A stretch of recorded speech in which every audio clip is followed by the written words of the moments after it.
Hey there, everybody. Welcome back to the Gamerpreneur Podcast. I'm your host, Dr. Bradford Carlton. Today, I have a very special guest with us. I have Mr. Arysse. Hey there, Arysse. How's it going? Hey, man. How are you doing today? Fantastic. So why don't you go ahead and tell us a little bit about yourself, like right off the bat. Who are you? My name is Arysse. I'm a streamer.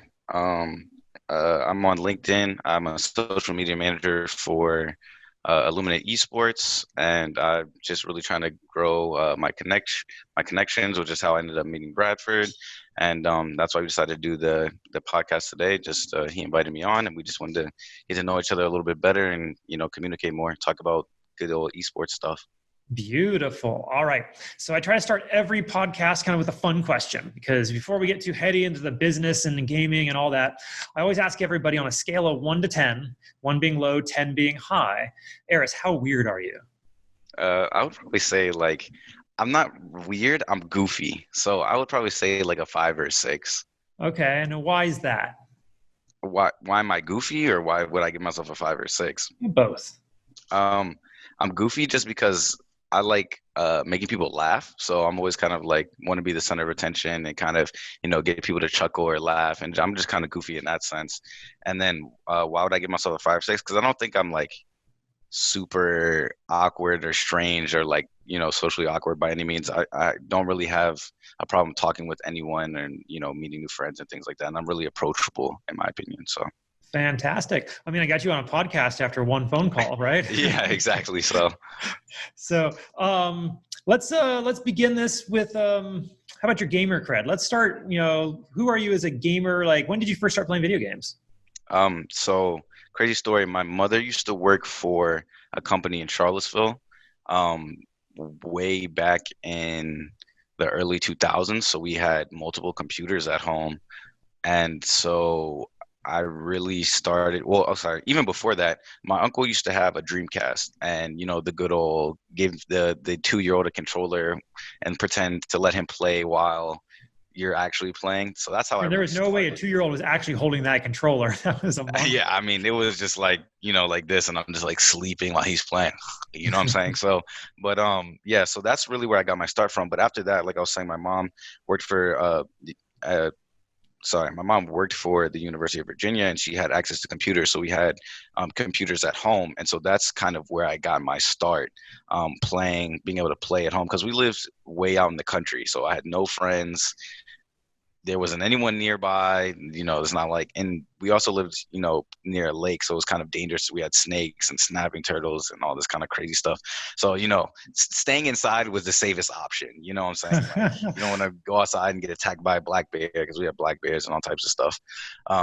So that's really just what I did growing up. And then once my mom got married, we moved in to my stepfather's house, and a kid down the street from me was friends with all of the Optic gaming guys way back when Optic first started. And this was when I was 12. So I'm about to be 24, so 12 years ago. So this was 2008, 2009. And he was, with them. He got sponsored by Coke and Pepsi for a lot of tournaments and Call of Duty Modern Warfare 2. He was also an Optic sniper for a little bit. And then he played with them in Halo 3. And what was the other? It wasn't. And sorry. He also played with a lot of the FaZe Clan guys too, and all the competitive search and destroy matches. And that was kind of my love for like video games. Like that's how it progressed. And then he really introduced me to esports. And then going forward, my senior year of high school is when I got into League of Legends, and that's when, I started hearing about Twitch streaming and YouTubing and all that kind of stuff. And so it kind of picked up for me, and that's where I kind of found my love for esports. Fantastic. All right. So like you've been playing for, a few years then. What do you say your favorite game is? My favorite game of all time is Final Fantasy X. I love that game just because of the storyline. And then I love Shadow of War, which is in the Lord of the Rings universe. It's pre-Lord of the Rings trilogy. So those are my favorite, but my current esports competitive game is and has always been League of Legends. I've been a League of Legends player for years now. So okay. Are there any games coming out you're looking forward to? Games coming out that I'm looking forward to? Not particularly. You're just stuck on League then, huh? Yeah, I think that I'm excited to see what Riot Games is doing with all their new games. They've released two new ones already, and they're working on releasing a couple more, like a Street Fighter type game and then a shooter. So I'm kind of looking forward to those. But other than that, League is just really has my heart still, even though it can be a little bit frustrating sometimes. So. Okay, so League of Legends was your kind of introductory into the esports arena. Is that, the love of that game kind of what brought you to where you are now? Yeah, absolutely. So once I graduated high school and went to college, my friend that I met while I was in school, he started the esports program kind of like, so this was before esports programs started popping up at universities. We had our own little club at our school where we could play, where we would all get together and play, and we had A team and B team, and we would compete, et cetera, et cetera. So that was like my first real entry into like I would say like a collective, like big group setting of esports. And then going on from there, always wanted to kind of work with that and wishing we had, because that kind of faded out. The way that our university dealt with clubs and making new clubs is there was a lottery. So you had to get picked in the lottery to be an official organization at the school. And so we tried like 3 years in a row and we never got a lottery pick, which was kind of frustrating because, we had a good group of probably like 30 plus people who were interested and like came out to the meetings, and, we would play and practice and all that kind of stuff. So after that, it kind of petered out. And then, then all of a sudden it started popping up at all the universities and being able to, watch the universities play and all that kind of stuff. So. Okay. And so I guess from there you went and now you're the social media manager for Illuminae Esports. Yes, sir. Okay. And how did you end up there? So, for those of you that don't know, Adam, I think his last name is Salim. He is a esports mentor on LinkedIn. And about 6 months ago, someone said that I should be connecting with as many people as possible on LinkedIn. So I was like, screw it, let me just try, see where it gets me. And I ended up meeting up with Adam on there, and he said he was an esports mentor. And, he told me to shoot him a message, and we ended up talking for about an hour, and he said he was part of an organization called Illuminae. And, he liked me so much just by him and I talking for an hour, said that he would try to get me not even try to get me, he would let me talk with the CEOs, and then if they like me, they would bring me on as social media manager. So I ended up doing well in the interview, and then that's where I'm at right now. Very cool. So it goes to show it's not what you know, it's who you know, right? Absolutely. All right. But, you were just talking about LinkedIn and how someone told you to post a lot on it. Can you kind of expand on that? Why LinkedIn? Yeah, absolutely. So, the biggest way to market right now is content creation, right? YouTube, TikTok, Facebook, Instagram, Twitter, all of it. Those are how that's what the majority of people are doing, especially people my age and younger. And so, we had LinkedIn in college when it first started, and it was purely just like no pictures or anything. It was just connecting with random people, who are trying to find internships and all that kind of stuff. It was pretty junk back then, wasn't it? Yeah. When it first started, it was just I remember I had it and I never used it because it was so awful. Like there was no point. And then just a couple of years ago, someone's like, no, you got to go back to LinkedIn. I'm like, seriously, LinkedIn? Yeah. So, and because I was at school, we had classes that they made us take where we could see like the new interfaces and what they're doing to update, et cetera, et cetera. So that was kind of useful because then I really saw it transform into something that was more useful. And, being able to post like your resume, like directly on LinkedIn and, see your connections, see all the trending posts, see what's trending, adding the hashtags for esports, gaming community, whatever, all that kind of stuff, because that really helps you connect with other people who are like-minded. And then, like I said, going back 6 months ago, I was on LinkedIn, and you know who Gary V is, right? Oh yeah, love Gary. Yeah, pretty much everybody knows Gary. He had a post about social media, about esports, and he was like, "What do you guys think about esports?" And I commented something like, "I feel like the industry is super promising, but it's super hard to get the opportunity to get into the industry, right?" And a guy named Herb May commented, and he was like, "It's not hard to get in. You just have to do the work, right?" And he was like, all you have to do for 6 months is network 9 hours a day, every day, and eventually you'll get a paid position in esports. And when he told me that, I was like, that sounds like the worst thing I have ever heard of. Like, why would I want to sit there and just connect with people all day, every day? You know what I'm saying? And eventually I just started doing it. That's how I ended up meeting Adam, was just networking all day, every day.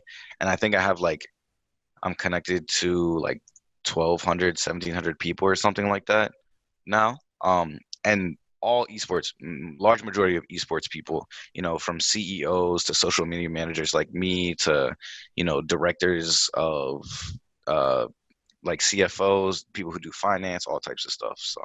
Oh, absolutely. I've more or less been doing the same exact strategies as you for the past 3 months. So I still got 3 more months to go, right? Yeah. But I got you, and basically every other person on this podcast has been almost exclusively through LinkedIn. It's insane how easy it is to connect with people, especially like people who have decent positions at places. Yeah. All right. So can you tell us a little bit about where you're at now, Illuminate Esports? Yeah. So I right now, the CEOs of Illuminate, I don't know how much exactly I'm allowed to talk about, so I'll just go like very bare minimum because I Yeah, don't want just to get myself generally. in trouble. Um, they were working with getting funding back in December, and from my understanding, they were able to get funding. I'm not going to say any names or anything, and right now they're working on plans for the future to scale the company. Maybe one day to go to events company wide, things like that, because we're kind of all over the place right now. I know some of the other social media people are I think one's on the West Coast. So it's just, we're kind of all over the place. Adam, I don't know. I think he's Central Time. So he's somewhere in the Midwest or, Central America somewhere, or not Central America, sorry, the center of the United States. Um, so we're kind of all over the place. So I think that the plan for them is to kind of connect with larger organizations and to kind of grow our like I said, our content creation platform so that we can reach more people and kind of upscale the business. So, Okay. Now, is social media the thing you want to be doing? yeah, absolutely. Social media is very important. Like if you look at all the big esports organizations, that's like one of their biggest things.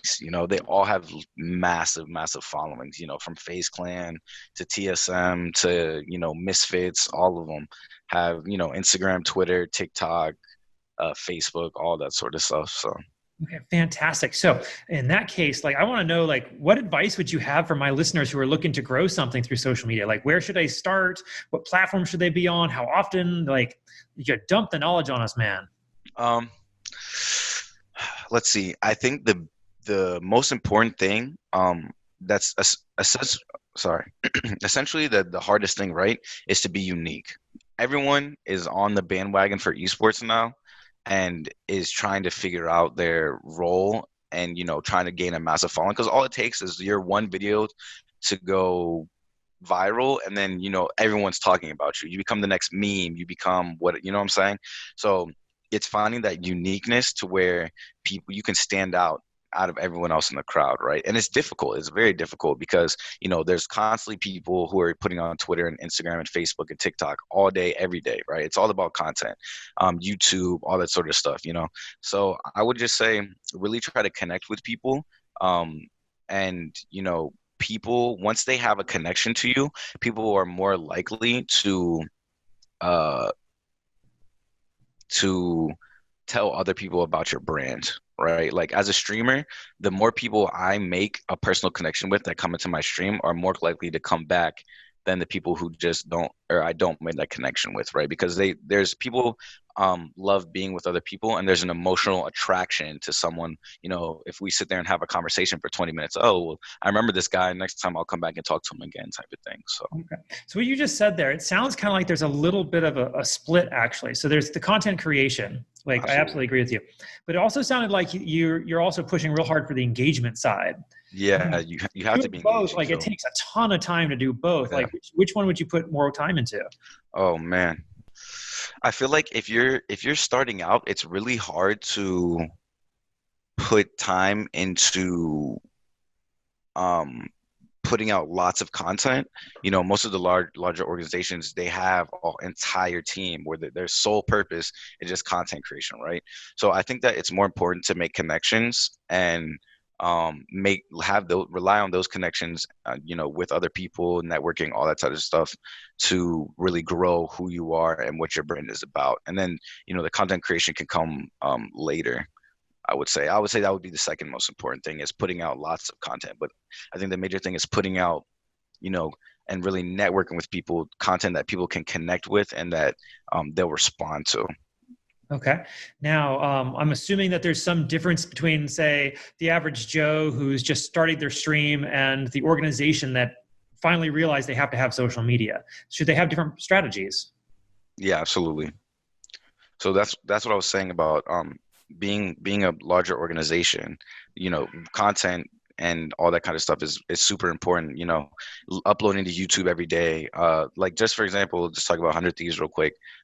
They just did a 500,000 Uno tournament, and they live streamed it, and within 3 hours they had, like, I don't even know how many clips going all over Twitter. And then as soon as, like, 8 o'clock this morning, they had, like, the recap of, the funniest moments from the whole entire stream, and, people being goofy, people getting +4 times in a row, like, within 8 hours, right? But you have to understand that they probably have 7 or 8 people who probably, maybe even less, maybe more, that solely work on just getting all that content put together and put out as fast as possible, right? Because Sure. they have the money that they can afford to do that. Someone who's just starting, one, you're not going to have a $500,000 Uno tournament, right? Like, that's just not going to happen. But two, you don't have the resources to make that kind of content so quickly. So it's about the quality of the content that you're putting out. Okay. Now, can I ask, why was it you decided you follow this passion? Like, why the gaming route? I'm assuming your parents were probably a little like mine. They told you there's not much you can do with gaming. Yeah, absolutely. So for me, same thing. Growing up, my parents were always like, "Why do you like video games? You're never gonna find a job, blah, blah, blah." And now we're here, right? And esports is like the biggest growing industry in the world. It's worldwide. It's not even just like it's in America or anything. I am a very competitive person, and it was almost like a challenge for my parents. Like, you're never gonna have a job in esports, or you're never gonna be successful in video games. And I guess, like, me pushing back against that as a child and, like, being an adult now, it's like I still want to succeed in esports and in video games, just to show them that, like, I did it. You know what I'm saying? Well, so it's spite then. Not spite. I don't spite my parents by any means. You know what I'm saying? I But, know, I like, understand. you always want to prove people wrong. You prove them wrong. I Yeah, get you want to prove them wrong. So I want to show them that, everything that I went through as a kid playing video games, whatever, it actually worked out in the end. Okay. Now, what makes you unique? Like, what unique skills do you have that have been able to help you get to this point? I think my just willingness to talk to people. Like I said, I can pretty much talk to anybody that's willing to have a conversation. That's how we ended up meeting. Is you just shot me a message, and then we just went on from there. And I feel like that's really unique in the sense that, when I meet with people and I talk to people, I don't need anything back from them. Just the opportunity to have these sorts of conversations, I think, is super beneficial. And that's really what the esports industry needs more of, because, like we said, it's hard to get people into the industry, right? It's all about the connections and who you know. So the more kind of conversations, and Adam's really good about this as well. You can schedule hour meetings with him 7 days a week, pretty much all day, every day. So having those sorts of conversations are, what make people want to be in the industry. And just my willingness to respond. Like, I've had people ask me for advice on how to get into the industry, and when I'm only 7 months into the industry, you know what I'm saying? Not even in a paid position. I've had people ask me for internships who are still in college, like all types of things. So, Well, that title that you have, it sounds pretty impressive.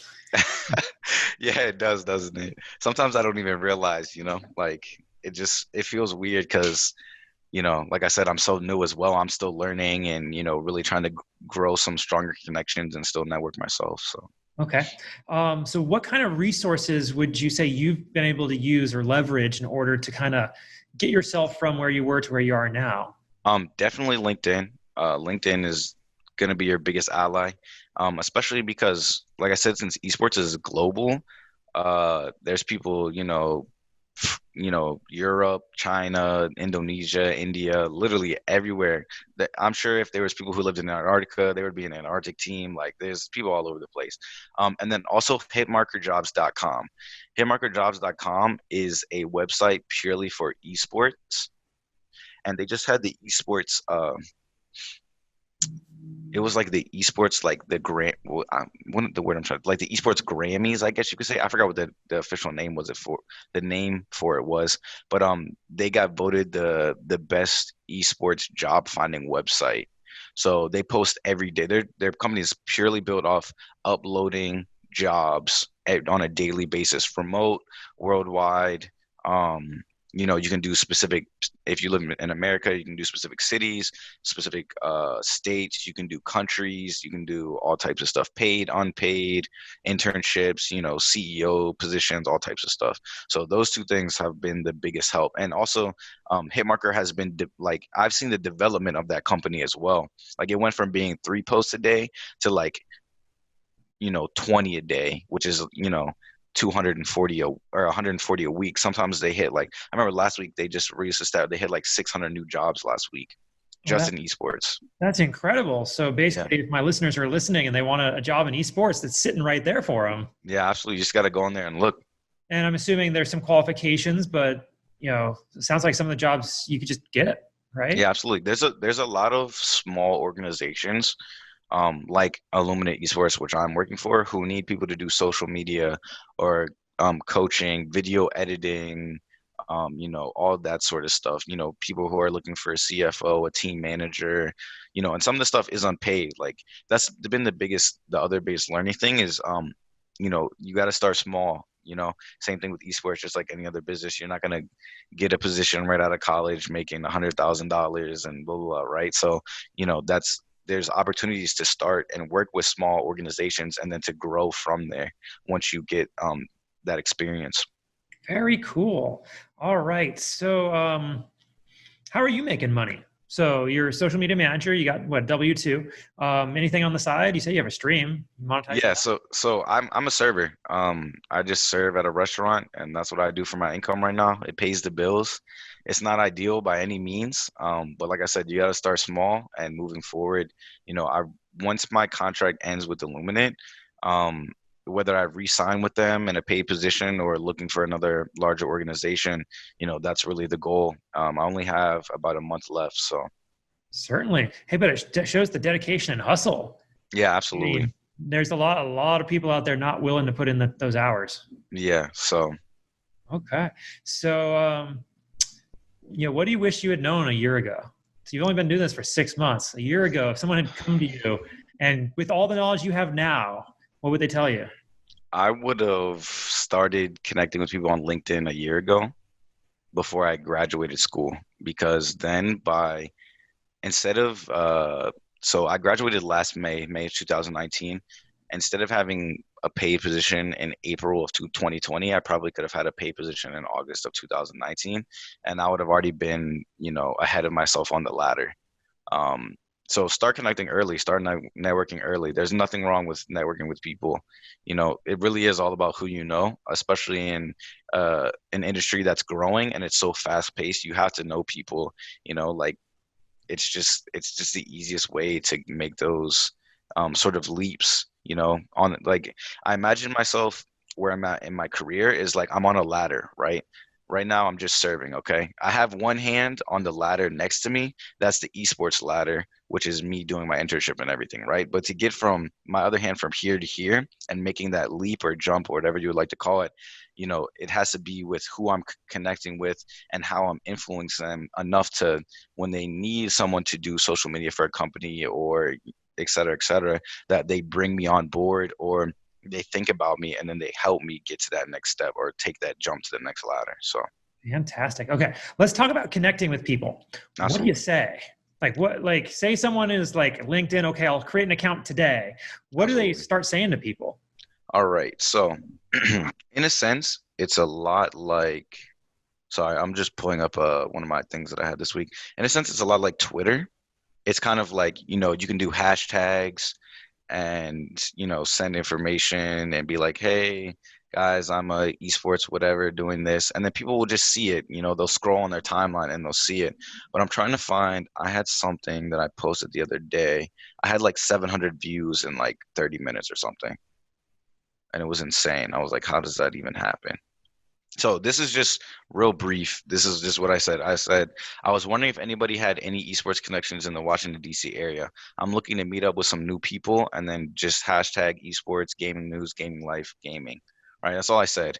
And I think within 30 minutes, I had 750 views on my post. And within three, I already had people sending me messages, wanting to connect, wanting to meet up, telling are offering me people that they had known about who are in the DC area who already have esports organizations or also trying to get into esports, etc.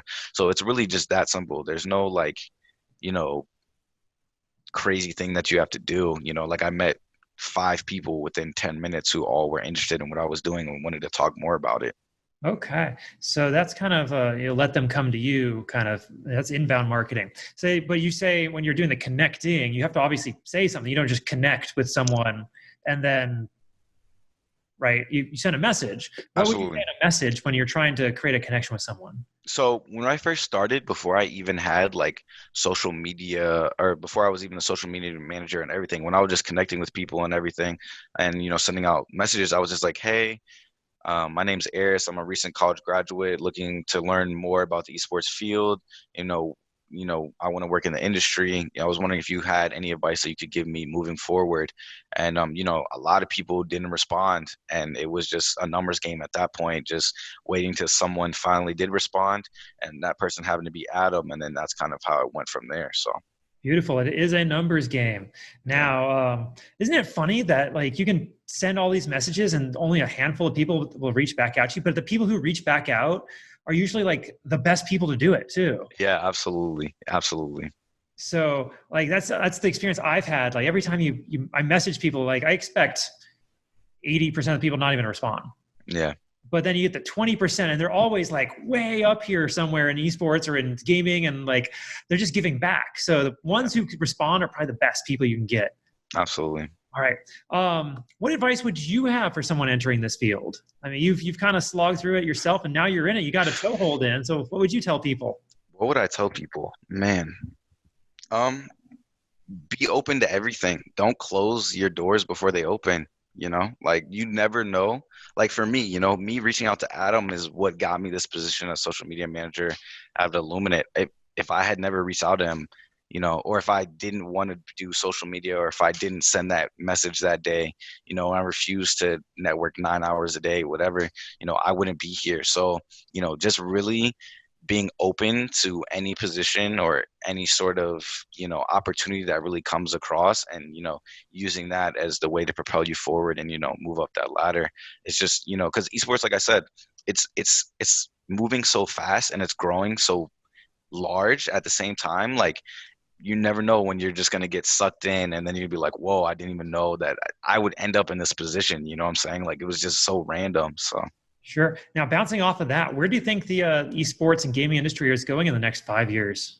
oh well, it's already starting in high schools. It's in colleges. But I think it's going to be more, well, in America, we like to do traditional, we're trying to do it like a traditional sport. So like have it in high schools, have it in colleges, and you have pros, etc. So I feel like 5 years from now, we're still going to be kind of in that mold, but there's going to be people trying to break that mold down at the same time, because esports isn't like a regular sport. You know what I'm saying? So I feel like it's just going to continue to grow to where, the point where every single high school in America has an esports organization, or, even my own high school, I went and visited in September, and they had an entire area that was like all technology. And I was like, wow, I wish I had this when I was in high school, you know what I'm saying, 8 years ago. And, they could very easily put an esports program into my old high school. Just, they already have all the computers and the whole lab set up and everything, you know what I'm saying? So, yeah, I think that's going to be pretty much at every high school thing. Very cool. All right. I'm looking forward to that. I Yeah, mean, me too. 16 years ago when I finished high school, we had a computer lab and that was it. Yeah. A computer lab. um, so at this point in the interview, I want to humble you a little bit if it's okay. Yeah, absolutely. Okay. I want to know, so you've told us kind of what's worked for you. You've told us, where you've come from and how you've been able to get to where you are. But what's something that you failed at in life? In life in general, Yeah. sometimes you have to say no. As much as it hurts, can be a friend, could be family. You got to do what's best for you at this end of the day. And sometimes not, or being afraid, right? Just being afraid to say no has really hurt me in some ways, in some aspects, right? Like, uh, I would say that I've been better about it as I've gotten older. I'm about to turn 24 this year, and so if I want to do something like work in esports and all that kind of stuff, um, I'm going to say no to certain jobs or certain opportunities that aren't going to help me achieve that goal. But that has definitely been something that growing up that has put me behind. Even when I was in school, I went to school. I was a dietetics major, and then I hated it, and I switched. And I knew I hated it, and I knew I didn't want to do it, so I switched immediately. Um, and even now, people are like, "Man, you should have stayed with dietetics. You got an English major. You're not doing anything with that, or you got a degree in English. You're not doing anything with that. Like, what were you thinking?" But being like, no, I was happy with the decision I made, and I made that decision for a reason. Even my family, some of my family still is like, you should have stuck with dietetics. Like, what were you thinking? Right. And so I feel like that's one thing that I've definitely struggled with, but it has been one of the things I've largely improved on as well, because it has helped me to get here, being able to say no to the door-to-door sales job inbox that I get on a daily basis.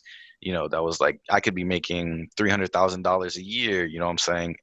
In quotations, if I just, was standing out in the cold 12 hours a day trying to get people to buy the next whatever, That's so cool. yeah, exactly. So Kind of a similar and related question. What's something you're not very good at, currently? something I'm not very good at. Something I definitely want to learn, and to especially being a social media manager, you really have to work with, like I said, putting out content, right? So I don't know how to edit videos at all, right? Like I didn't go to school for that. I always thought it would take up too much time. So I'm trying to get into that a little bit. I'm horrific, horrible. Like, so even on stream, like you have the recording of your whole stream, and I've been like clipping parts and then putting them all together, and like I'll spend 30 minutes doing like, a 60-second clip or whatever. And then I'll clip off the most important part of the end of the first clip and then mesh it with the second part. And it just looks bad. So I'm horrible at that. I'm working on getting better. And then photoshopping, horrible at that as well. Right. Like I'm just bad. I'm not even. Practice. Yeah, so that's really just like that's what I'm working on, especially going into the last month of my contract, is trying to work on those things, because that makes you look more marketable to the industry as well, right? Because that's a transferable skill. Absolutely. You just answered my next question. It's what you're working on to improve yourself. So thank you. How about this? What is something that people seem to misunderstand about you when they meet you for the first time? People misunderstand about me. Wow. I don't think I've ever been asked that question. So it's a good question then. Yeah, that's a great question. People misunderstand about me. Can I just be goofy and say my name? Certainly. Okay, so my last name is Catlin, for those of you that know. So it's Catlin. A lot of people think my name is Caitlin. So the first time they meet me, they think my name is Caitlin and then whatever my first name is. And then, the really awkward, hi, my name is Arysse Catlin. And they're like, oh, I thought you were a female. And they give me like a weird look. And, I'm a big dude, they're like, oh, I'm really weird. Like, this is really awkward now. So I'm used to that now. But yeah, I get that a lot. So I have a somewhat similar story I'll share with you. Okay, go ahead. When I was I got out of law school and I went to work for a court, and Okay. I did the court thing for a few months, and I decided I didn't want to be there anymore. I was going to go into private practice. So I put out my applications everywhere. I got one interview. So I went to this interview and I sat down, and this lady's just like glaring at me the whole time, just like mad dogging me the whole time. And I think I'm like ruining this interview. Like this, like I got to get this job so I can get out of the court. Like what am I doing wrong? Like I'm tap dancing here. So she ends up offering me the job, and I get the job and I work the job and I'm doing great. But a few months later, I was talking to one of the staff members, and the staff member goes, "You know why you got that interview, right?" I'm like, "No, why did I get the interview?" "Well, she misread your resume. She thought it was Carlton, Bradford. She thought you were a black guy. She was just going to give you a job interview just to talk to you." That's funny. I guess, but I mean, hey, look, right? Like you just took the opportunity, and look, it got you a job, and it got you into somewhere where you wanted to be, right? So that's right. So you never know what's going to happen just because someone makes a mistake. absolutely. So you got to capitalize on people's mistakes. That's right. So what's your ultimate goal in life? My ultimate goal in life,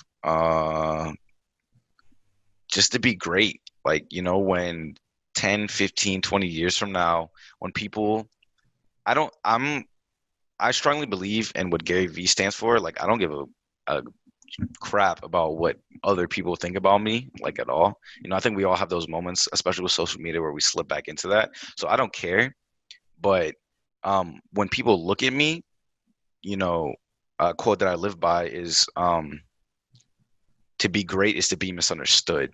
Right. So the things that I'm doing, just serving while I'm doing doing my position right now, not making any money in the position, whatever, like people can't understand why I'm doing that. Right. But, 15 years from now, when I'm the CEO of my own esports organization or whatever, you know what I'm saying? Like it'll all make sense. And then people can look at me and just respect me for that hustle and grind that I did, 10, 15 years prior.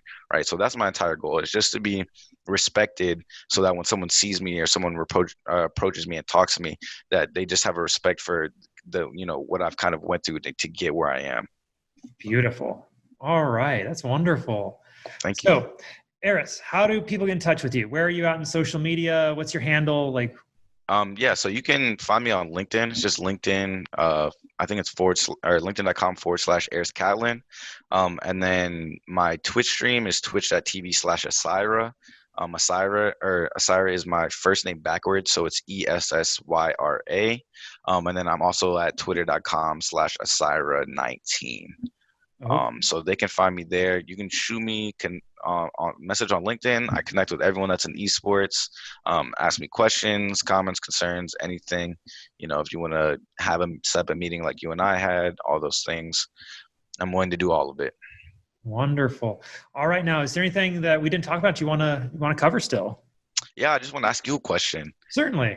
So you're a lawyer, right? I'm not a lawyer. I used to be. Used to be. Okay, so what are you doing now? I do business coaching and consulting. Got you. Okay, so what is your goal as a business coach / consultant to get into esports? So that involves my story. I think I told you my story on the phone call, but I'll recap it again because it's always good to do that on a podcast. Yeah, absolutely. So I was an attorney, and my wife and I built our own law practice after I did the court thing, and then I did private practice, got hired by that one firm. I made partner at that firm in 7 months. So 28-year-old law firm. I was 27 when I made partner. Wow, that's impressive. 7 months after I started, I passed attorneys who'd been there for like 10 years. I did that, and we realized, hey, if Brad's so awesome, we can partner that quick. Let's go start our own practice and see how that goes. Absolutely. So we did, and my wife and I had our own practice, and our first year we made a whopping $7,000. But the year after that, it was March of the next year, we made 15,000, and then we made like 15,000 the month after that, and then it was like tens and tens and tens of thousands. Gotcha. On about a year and a half after that, we had 3 attorneys working for us, 3 staff members. We had this big office. It was wonderful, but I wasn't happy. Yeah. And what it was I had been a gamer my entire life, and when I went to law school, I basically had to drop that all, just had to set it all aside because, when you go to law school, it's 300 pages of reading a night, every single night for all 3 years. And I don't know how you did that. I don't know how I did that. Anybody who goes to law school is like, I blacked out. I don't remember. But we did the lawyer thing, and I was telling people no all the time. I was doing business law, and it was always no. The answer is no. Like, can I do this? No, it's illegal. And I always felt bad for these businesses because they had great ideas, and I wanted to tell them how they could, but I wasn't supposed to be giving business advice. I was supposed to be giving legal advice. And I had one guy tell me that.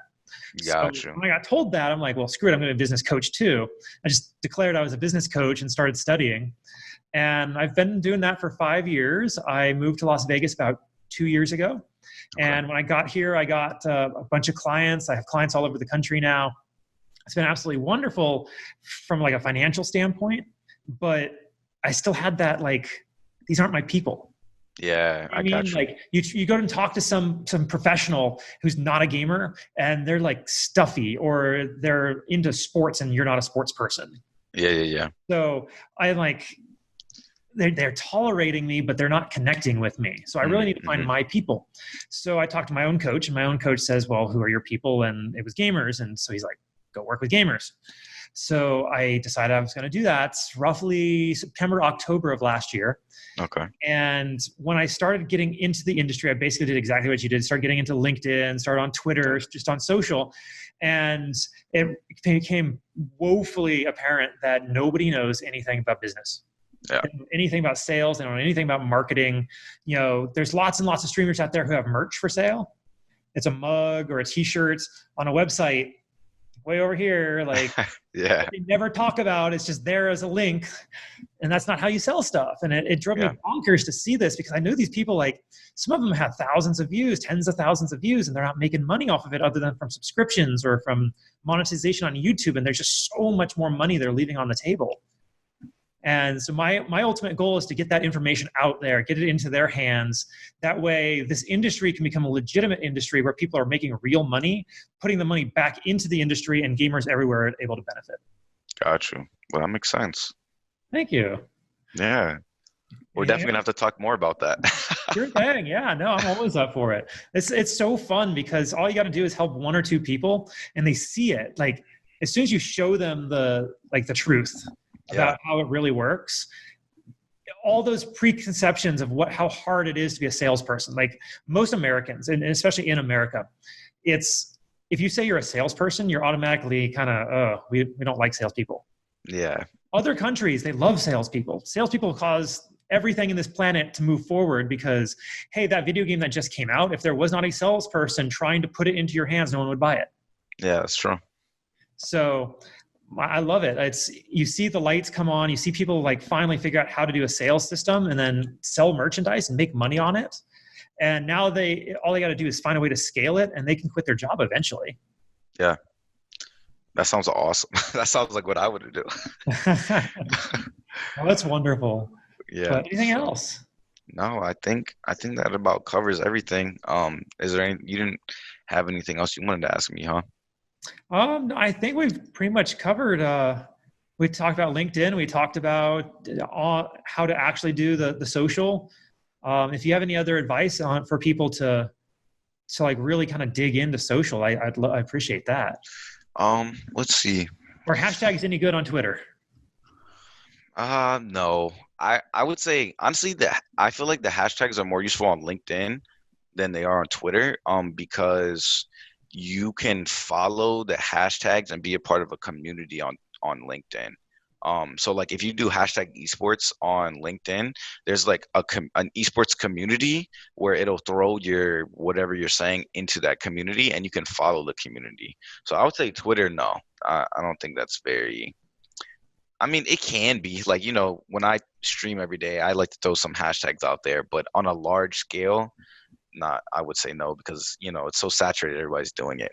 LinkedIn, I would say I've definitely had some success with hashtags, just because it's a more professional environment, and people are actually going on there to connect with people. Like, that's the whole point of LinkedIn, is to connect with other people. So I feel like on LinkedIn it's much more useful.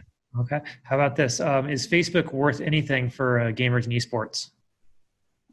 That brings up streaming wars. Yeah, that's a little different. So I don't really mess with Facebook. personally, like just in my personal life, I don't post my stream and everything on there. I probably should, just because, who knows how many friends I have on there, whatever. But I mean, I have a friend who I'm friends with in real life, and he posts his stream on Facebook and his Instagram every day. And he averages more viewers than I do, and I've been streaming for longer than he has, but it's purely because he's just getting himself out there more than I am. So, I mean, you take that with what you want, I guess. But I guess we could talk about, maybe go into the streaming wars a little bit, Mixer, Twitch, Facebook, YouTube, YouTube gaming. There's like 30 platforms out there. No one's ever heard of. Yeah, there's a bunch, like, especially I've noticed that connecting with people on LinkedIn, a lot of people are trying to make the next platform. So like, I've looked into other people's platforms before, and there's like, you're right, there's like 30 plus platforms now. A lot of people have never heard. There's some I've never heard of. I'm like, I don't even know what the heck this is, but I'm just gonna check it out to see like what it is. I really don't know who's going to be the big streaming platform in, let's say, 3 years from now, with like Shroud and Ninja and Courage and Valkyrie all like going to other platforms. Valkyrie and Courage are at YouTube, Shroud and Ninja are at Mixer. I know there's some really big Facebook gaming people. I don't even know what to say, like, it's so crazy to think that, people are getting paid all this money to just play on a particular platform. But I think that the biggest thing that people want is just one, ad free. Ads are like the worst. Oh my gosh, they're the worst thing ever, right? Like, nobody likes ads. Nobody likes in-game loot boxes. Nobody likes ads. Like, now I'm going to stop you right there. Yeah, go ahead. If people did not like ads, companies would not advertise. True. That is true. Stuff would not be getting sold every day if it was not for ads. That's true. Like, that's the solution to my problem. That is true. I hate ads. So when I was personally, when we first started advertising, because like I said, we made like 7,000 our first year, and then in March next year we made 15,000. So what we did that March was somebody had told us, you need to get onto Facebook, like advertise on Facebook. I'm like, Facebook, come on, like no one advertised on Facebook. So we like, whatever. I made the junkiest looking little flyer. Like, it had my wife's picture on it, our name, our phone number, and that was like it. It was such an ugly looking flyer. And our phone started ringing off the hook. And there was little old ladies who would say, God put your ad in front of me because I needed you right then. So, So people do love ads. Depends on which one it is though. Yeah, absolutely. So I mean, I really don't know. I think that we'll see. We'll see who comes up with the next like great. I think interface is important too, right? Like, I've tried to watch YouTube streams and the interface feels clunky. It's not smooth. Mixer feels clunky to me too, but it's because I'm so used to being on Twitch, as a streamer, that's where streaming really started, was on Twitch. So I've kind of gotten used to it. So I feel like the next big streaming platform, if Twitch ever gets dethroned and, Mixer pops up, or one of these no-name companies we've been talking about, it's going to be, really user-friendly, because, that's what people want. They want something that's easy to where they can just click a button and watch whoever, and learn or be entertained. So. Absolutely. All right. Anything else, Arysse? No, I think that's all. All right. In that case, I'm going to thank you so much. Thank you so much for coming on. You gave some fantastic advice. Hopefully my listeners really do enjoy it. Yeah, absolutely. And will you send me a copy of it when you finish doing the cutting and everything? Because I'd like to put you out into the web version as well, so everybody knows that we were able to connect. Be the first person I send this to. Awesome. I'm looking forward to it. All right. In that case, gamerpreneurs, you all take it easy. Yeah, have a good one, guys. Hey, if you like this podcast, I'd love to invite you to check out a little bit more about me, Dr. Bradford Carlton, Gamerpreneur. If you go to my website, www.thegamerpreneur.com/bonus, I'm going to give you a free copy of my book, The Warcraft of Business, where I explain my history in both gaming and business and how I brought the two together in order to create some very successful companies and help a lot of people. And all you got to do is pay for shipping and processing, and I'll send you this book. I absolutely know you're going to love it. All right. You all take it easy.